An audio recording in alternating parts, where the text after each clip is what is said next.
حضرت محمد بن ابو بکر فرماتے ہیں کہ میں حضور صلی اللہ علیہ وسلم کے ساتھ ایک جنگ پر گیا۔ ہم واپس آ رہے تھے تو اس جنگ میں بڑی فتح ہوئی۔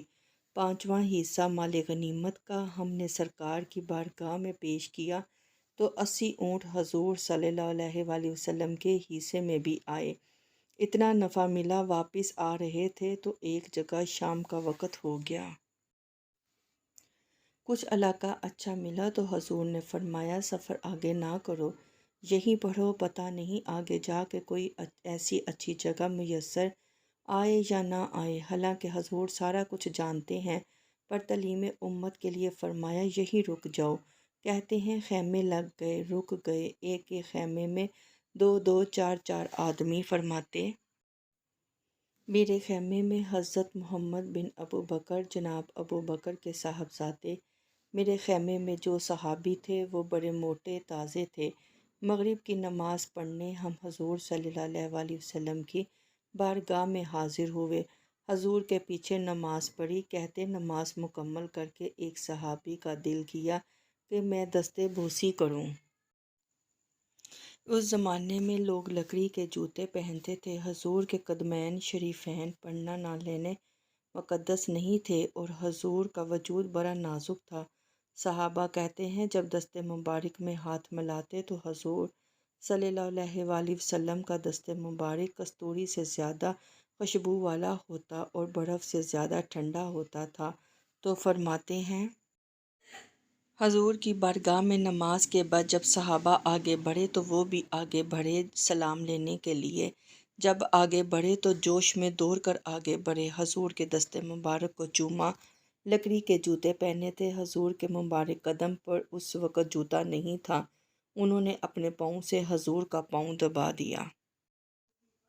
صحابہ نے بھی ذرا غور سے دیکھا۔ حضور صلی اللہ علیہ وسلم نیچے بیٹھ گئے، اپنا قدم مبارک دبایا۔ حضرت محمد بن ابو بکر کہتے ہیں ہم لوگ اپنے خیمے میں چلے گئے، عشاء کی نماز حضور کے پیچھے پڑھی۔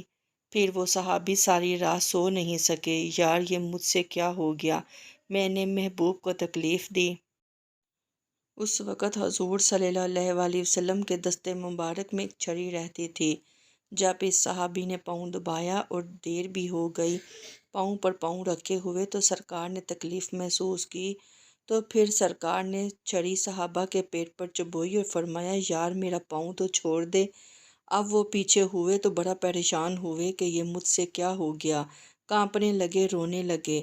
حضور صلی اللہ علیہ وسلم نے فرمایا کوئی بات نہیں، جاؤ۔ کہتے ہیں کہ وہ تڑپنے لگے، رونے لگے۔ ساری رات میں تسلی دیتا کہ یار وہ کوئی ایسی ویسی بات نہیں، اللہ نے ہمارے محبوب کو رحمت للعالمین بنایا ہے اور حضور جانتے ہیں کہ تو نے یہ جان بوجھ کر ایسا نہیں کیا ہے۔ کہتے کہ تہجد کا وقت ہوا، سیدنا بلال حبشی آئے، خیمے کے باہر کھڑے ہو کر کہنے لگے وہ بندہ کدھر ہے جس نے کل مغرب کے وقت حضور کا پاؤں دبایا تھا؟ کہتے ہیں اب تو وہ اور ڈرے اور کہنے لگے لگتا ہے میری مذمت میں قرآن آ گیا ہے۔ حضور کی بے ادبی بھی اللہ کو پسند نہیں۔ کہتے ہیں کہاں لگتا ہے آیتیں آ گئی ہیں، پتہ نہیں میرے بارے میں کیا حکم آیا ہوگا۔ اب اپنے ابا سے کہہ کر میری سفارش کروائیں گے، جناب صدیق اکبر سے کہیں گے کہیں ایسا نہ ہو کہ میری دنیا بھی جائے اور میری آخرت بھی جائے۔ کہتے تڑپتے روتے سسکتے در رسول پر پہنچے۔ سحری کا وقت، حضور صلی اللہ علیہ وسلم تشریف فرما ہیں۔ کہتے ہیں کہ میں اور وہ اب منتظر تھے کہ اب کوئی ایسا حکم آئے گا، پتہ نہیں کیا بنے گا اور اس حکم کے معاملے میں کہاں تک بات جائے گی۔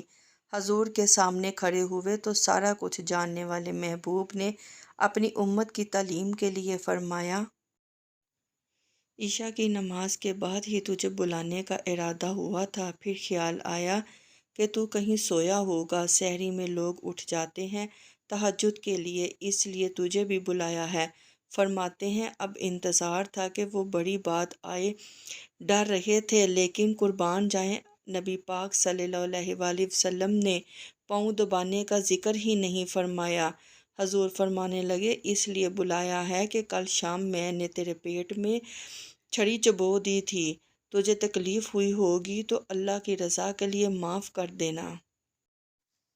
جناب محمد بن ابو بکر کہتے ہیں کہ پہلے تو وہ اکیلا روتا تھا، اب ہم سب نے رونا شروع کر دیا۔ حضور آپ کیا فرما رہے ہیں؟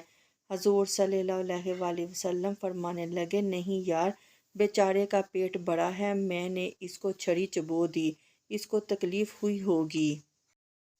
حدیث میں ہے کہ سرکار فرماتے ہیں میں ساری رات سو نہیں سکا، چل اللہ کی رضا کے لیے معاف کر دے۔ وہ کہنے لگے حضور وہ تو میں نے پاؤں دبایا تھا اس لیے آپ نے چھڑی چبوئی، یہ آپ کیا کہہ رہے ہیں؟ تو محبوب فرمانے لگے تو نے تو اندیکھے پاؤں دبایا تھا، میں دیکھ رہا تھا، مجھے نہیں چھڑی چبونی چاہیے تھی۔ چل تو کہہ تو نے معاف کیا؟ تو عرض کرنے لگے حضور جس طرح آپ راضی ہیں میں اسی طرح راضی ہوں۔ حضور فرمانے لگے تو راضی ہے پر میں نہیں ابھی راضی۔ حضور آپ کیسے راضی ہوتے ہیں؟ فرمانے لگے یہ 80 اونٹ میرے حصے میں آئے ہیں، اگر تو سارے تحفے میں قبول کرے تو میں راضی ہو جاؤں گا۔ سبحان اللہ۔